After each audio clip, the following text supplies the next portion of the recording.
Our Wano searcher isn't green. If this was multicolored, that'd be great, right? And part of me is like, can we make a Wano Arlong build? But also, is that the best way to go about it? We can, and we did. Let's talk about it. Hey everybody, it's Monster back again with Opus Gaming, and I'm here today to bring you guys actually something pretty exciting. This is going to be a brand new deck for the rest of OPO3. With it being the end of the format, I know that things get a little bit stale. You've been playing a lot of decks a lot of times, so getting something that's like brand new and fresh always feels like such a refresher for me personally. So it's something I want to kind of bring out to all you guys. And before I go into it, shout out to the other decks for that fire intro. I was scrolling through my subscriptions today right before I was making this deck profile, and I just saw that, and I was like, wow, this is just super funny because I'm about to work on the deck right now. So I thought I'd clip it. But this deck is super cool. Like I said, sometimes the end of the format gets kind of stale and you just want to play something kind of new and flashy. And that's exactly what this deck is. So before we get too much, I'll definitely explain all the different things and touch on all the points that I think are important to touch on during the deck profile.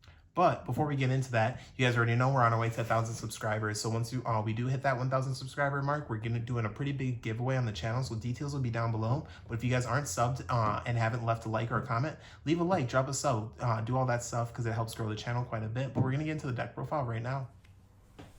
All right, and kicking off the deck profile here, we're going to start off with the leader, Arlong. Arlong right now primarily is our only yellow-green leader, so that's going to be the main way that we bring the two colors together in the Wano archetype. But talking about the leader skill in general, it's actually kind of usable. Lots of people think that you're going to drain your hand by like turn 3 or 4 when you're playing Arlong leaders, and the thing is, when you're playing the list, it's more so about using the leader ability at the correct time. It's definitely not a leader ability like Monkey D. Luffy or Zoro that you're going to use every turn. So that's something to be considerate of for sure.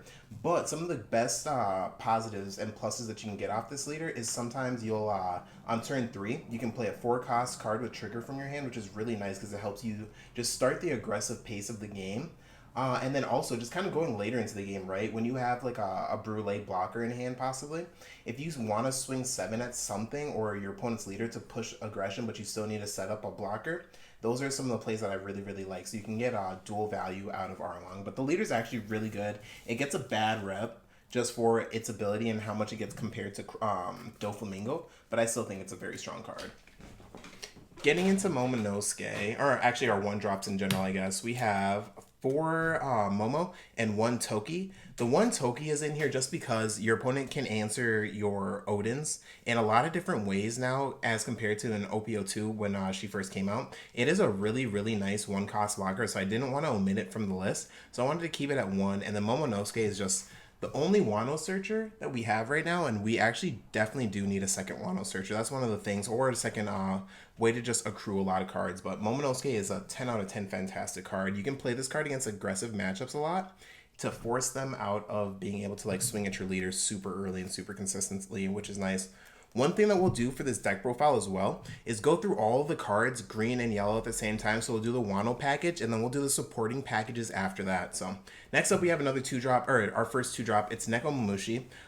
This card is actually fantastic. Just kind of going through the game, and when you're fighting decks like yellow or decks like red, you really do want to give turns where you're not putting them on resource and swinging at their life to give them extra cards in hand. You want to control the board. So Nekomamushi comes out and helps control the board a lot. And in your more aggressive plays and turns, Nekomamushi only costing 2 and being able to arrest your opponent's 1-cost and 2-cost blockers, or 1 to 3-cost blockers, is really nice because you still have 8 Dawn to push damage with. Cool. I just want to make sure everything was still in frame. All right, getting on to one of the best positives that we got from the yellow part of the starter deck coming out is that we now have 8 2K counters that are searchable with our Momonosuke. This is really, really nice. Even though we're not playing a Useless Kid kind of turtle style deck, having 8 2K counters that are always searchable, if you whiff or if you don't see the defensive cards that you need, and just always having a 2K counter in your top 5 reveals with Momonosuke is actually a huge, huge boon to the Wano archetype, and this is something that definitely shouldn't be slept on. It's really nice having the Yamato. Also, against your blue Nami matchup, you really want to find your Yamato so that you can constantly feel your hand and have an additional attacker every turn. So Yamato is just a very good card. And then we have Izo. Not much to be said about Izo. Touching on what you use Nekomamushi for, this card can rest a 4-cost blocker or less. It costs 1 more of your Dawn for that investment, so you only have 7 Dawn to be aggressive with. but resting down your opponent's cards is just really nice. Sometimes you'll use this in the early game to get some of your opponent's board cleared as well. So that's something to keep in mind. Next up, we have one more 3-drop. This is going to be the Fugetsu. This is one of the Land of Wano trigger cards that you can play off of your leader ability. Sometimes when you're swinging with cards or when you're building a board, there's times in the late game where you just want to build extra cards on board, and being able to summon an extra card for free while also pushing at least 7k with your leader is actually crazy good. If you're not going to die on the following up turn, playing cards like this is totally fine. Even though this one only has 4k power, that's the only reason that we're running it as a one-of, as well as this card is just very good against Zoro, or I guess red in general, right? Because with the trigger effects, what you can do, I should explain this more. With the trigger effect, you can pop one of their 1k. So when you're going through the game on like 6 Dawn, or if you're going first on 7 Dawn, you can play out a Fugetsu on that turn, right? Utilize it to like on the next turn to swing into one of your opponent's like 1-drops or little cards. But if you tap 8 and put this back on top of your deck for Katakuri, it can really help you by killing one of your opponent's 1-drops if it's a attack style that focuses on using 1-drops as attackers. So that's the reason Fugetsu's in there as a one-of. It just really helps with that red matchup. And then we have 3 of the Uki Tempura. Like I said, it's the card that really brings the idea of Arlong and Wano together, are the trigger Wano cards. So we want to play them at high numbers. They're not amazing cards, but something I had to explain to one of my friends when we were working on this too is not every card in every deck is crazy powerful, but when you're working with leaders and archetypes that are like undiscovered or unexplored, lots of times what you have to do as the deck builder is look at the strengths of cards and not just at the power level comparing to other cards. When you look at the strengths of cards and what you can do with them, some cards are only utilizable in like 3 or 4 different ways, as opposed to like very usable cards like Nami, which is an attacker, a resource engine, a 1-for-1, right? And then something that you can poke at your opponent's board with, right? So there's not as many uses for it, but that doesn't mean that the uses that you can find for it aren't applicable. So with this card, being searchable by your Momonosuke, and when you're going into the mid and late game, it puts another attacker on board. Or if you're on 3 Dawn and you have this in your hand, you can set up an attacker so that your opponent can't put cards on board that are going to swing at you, because you'll just swing back at them, and then they'll have to spend a leader attack in response to attack this card in the early game. Or in the mid game and the late game, sometimes you just need to put out an additional attacker so that your opponent has to deal with more attackers than they essentially thought that they would have to. So this card comes out for cheap, and the Uzuki Tempura just in general and the Wano trigger cards are actually really, really just usable. So getting back into one of the green cards, our last 4-drop, we're playing 1 Yamato. We were playing this in direct conjunction with the Toki as kind of trying to get out mid-game blockers and things, but what we've realized is just having no counter in hand is actually very detrimental. So we opted to play out the Yamato here as a one-of, and then just also playing the Toki. So there's a quick explanation for that, but one of the most important cards in the deck is going to be the 4 of Secret Rare Yamato. This card is such a banger. It's amazing. In the early game, you're putting down a lot of cards that are pushing damage to you, and one thing that this deck does very well is double attack. So we have lots of double attackers in the list, and what that opens up for you is a unique playstyle where you put double attacks on your opponent, so you're going to eat their hand super early into the game because they can't necessarily take that. But in response to that, you put them in a position where once you deal 3 damage and you're looking at you just start looking at going into the end game. Once your opponent's on 2 life, you set up a double attacker, and then you just kind of hold cards in hand so you can defend yourself properly, and then you just go in with the double attacker. You make it so that you can get a clear line at your opponent's life, so that's where the Nekomamushis, the Izos come in, the Yamato as well, to rest down any blockers, and then Yamato just goes in for big numbers. So double attack banish, your opponent has to counter out of this every single time, and there's lots of times where you just weigh out how much Dawn you have to how many cards you have in your opponent's hand. It's like 4 Dawn, 3 cards out of my opponent's hand is perfect. I'll push 9k every turn, and then I'll set up around that. So moving into our later Wano package here, before we get into the rest of the package, we have 3 Kazuki Odin and 1 Kazuki Odin, the 7-drop and the 8-drop. These cards are both fantastic, and they do different things. So with the 7-drop, Kazuki Odin, what I was saying earlier, where you're setting up to put your opponent to 2 life and then just ending the game from there, this is going to be your game ender here. So he's going to deal double attack. 7k base is very, very efficient for, or I guess it's Dawn times 1 for the double attack. But 7k is a very, very, very efficient number to push damage into your opponent, because it only takes 2 Dawn to go to 9 and 4 Dawn to go to 11k to force damage at your opponent. Super great numbers, and I love the card. And then we have one 8-drop Kazuki Odin. In the late game, what I've noticed is that one of our more powerful things to do is we become a slam deck where we're tapping big numbers because we are technically a yellow leader and we do have a huge yellow package. So just playing into what yellow does very well, which is just tapping big numbers for big cards and making a really big impact. So that's the reason for the one 8-drop Odin. It's just really, really nice. It's a usable card. These two cards on board at the same time. If you tap 7 for Odin and then you have to swing at your opponent's characters, so the biggest thing that you should do is just play down a 8-drop. That leaves this card in rest mode, so if your opponent attacks it, you get an additional life, just kind of going later into the game, and then you still have a card that can deal 2 damage. Or if they can't take this card out, now you have a card that can deal 2 damage, and then they still have to fend off 2 huge attacks that are essentially for free. So I love the doubling up on the top end card for the Wano cards. It feels very, very efficient.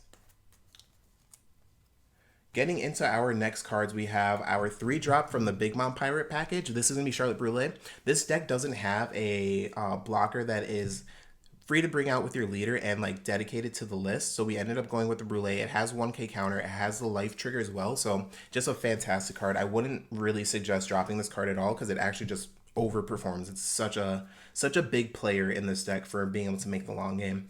Next up, we have Charlotte Cracker. This card is another huge player in this deck. This is the card that whenever I'm talking about playing a 4 cost on 3 Dawn, this is the card that I'm talking about. Your leader starts off at 4 life, so that's a huge boon for you.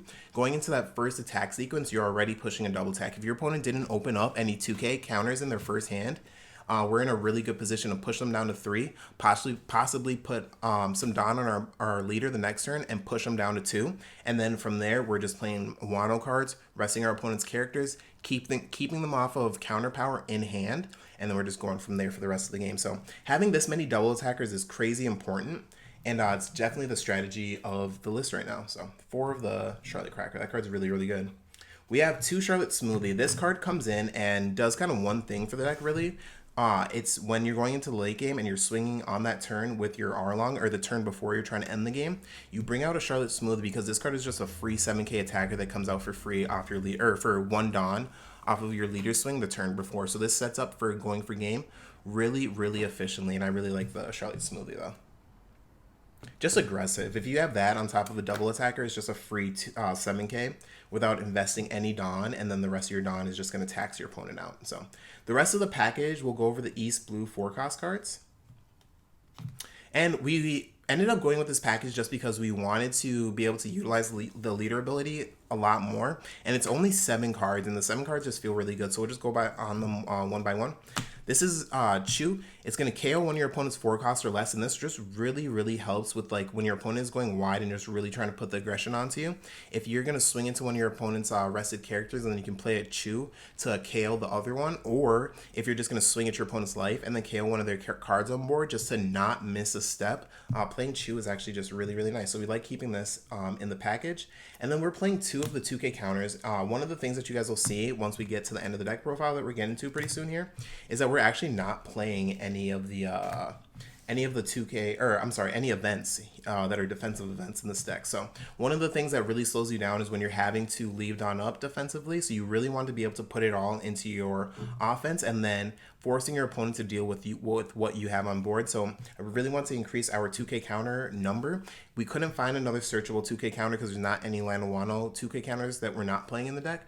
But with this card being exclusive to an East Blue leader and also having a trigger to play this card, this is a 4k attack that if your opponent is swinging into you and you just take a damage and it's something like this that you can utilize on the next turn, and this and a Smoothie are just super crazy because it's really efficient Dawn to push 2 attacks for free onto your opponent. So we wanted to put the Hatchman in there as well.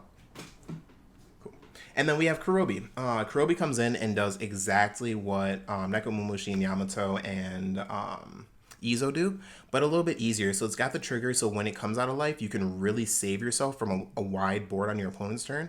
But if you want to swing at one character, rest out one of your opponent's blockers before they get the chance to block, this card just is usable with your leader effect, and that's very, very important. So we just wanted to find more ways to incorporate using our leader effect because our Land of Wano package is already so large that I feel like we had a lot of room that we could still play with. So, and then we'll get into our 5-drop Trafalgar Law.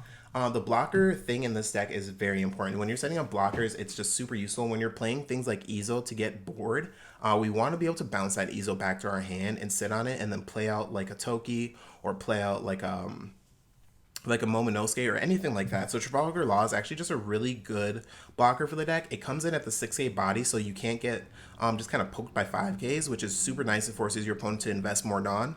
And Trafalgar Law is, honestly, it's just a usable card. Lots of green decks play it, and for good reason. But the last card that we're playing is 2 Charlotte Katakuri, and I absolutely love this card. So with our trigger cards, all of our trigger cards, right, one thing that we can do is play them off of our leader effect on 7 or 6 Dawn, and then on our 8 or 9 Dawn turns, slam down a Katakuri and then put those cards back into our life as a +1 heal, which is super, super nice. It does double as removal on your opponent's side of the board, and this deck obviously really struggles with removal outside of just having big bodies, but it's actually just been a 10 out of 10 card. I only played 2 because I only have 2, but I don't know if I would up the number on it too much more, just because you don't want to see it all too much. You do want to see it maybe once per game, so maybe I would play a third one if I had a third one. But honestly, when it comes to the bigger cards, I really like slamming down my Odins. Odin just feels correct in this deck when you're playing into the late game. Trafalgar Law and Yamato take care of that kind of like medium-sized boss monster avenue, and then you kind of go into your late game with this package right here. So this is going to be my Arlong Land of Wano deck. I put a lot of testing and just kind of heart into this deck. It's a super interesting leader and a super interesting playstyle, and it's just nice getting new Wano cards. I played green for a super long time, so this feels fantastic. But if you guys have any questions or have any comments, leave them down below. But this is going to be Jamonster with Opus Gaming. I'm out, you guys. I hope you enjoyed the deck profile.